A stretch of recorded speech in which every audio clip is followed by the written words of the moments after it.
بسم الله الرحمن الرحيم دولة فدرالك الصومالية هي أمر waxay ka soo saartay soddonkii bishii abriil 2025 in dadka wada baasaboorka wadanka Taiwan aysan soo geli karin Soomaaliya ama se ay ku sii safri karin waxaan rabaa barnaamijkan inaan si faahfaahsan uga hadalno balse marka hore saaxiibayaal dhammaan ummadda Soomaaliyeed waxaan leeyahay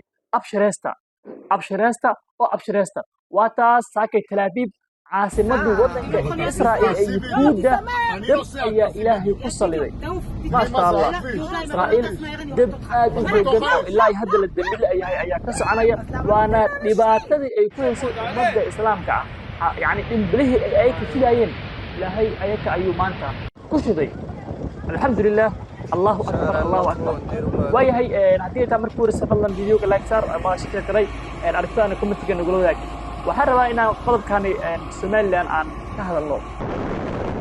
sida aad la socotaan dowladda federaalka ee Soomaaliya waxay soddonkii bishii Abriil ay amar ku saartay in dadka wata baasaboorka wadanka Taiwan aysan soo geli karin Soomaaliya ama se ay u safri karin amarkan ayaa ka soo baxay hay'adda duulista rayidka ah ee Soomaaliya wasaaradda arrimaha dibadda ee Taiwan waa ay ka soo hadashay isla amarkaas ka soo baxay dowladda federaalka ee Soomaaliya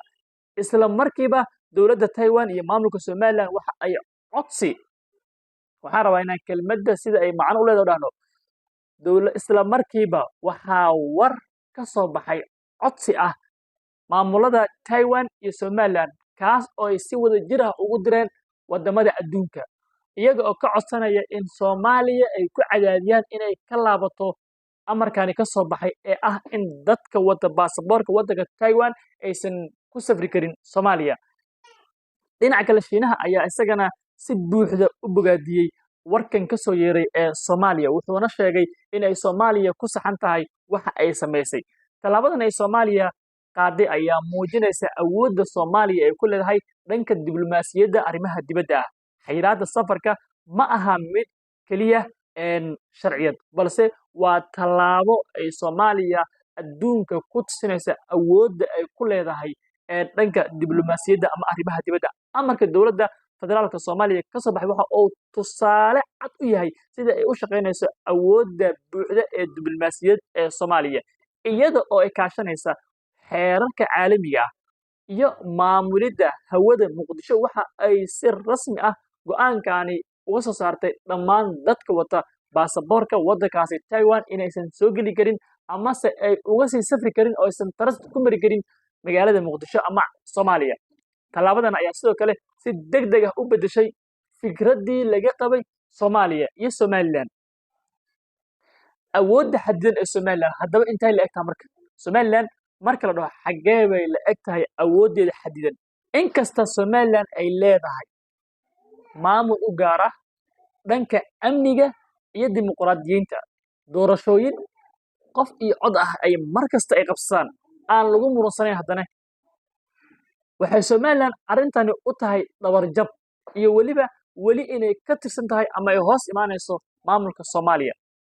Somaliland 1991 waxa ay sheegtay inay ka go'day Soomaaliya inteeda kale dowladda Somaliland ayaa weli waxa ay caqabad ku tahay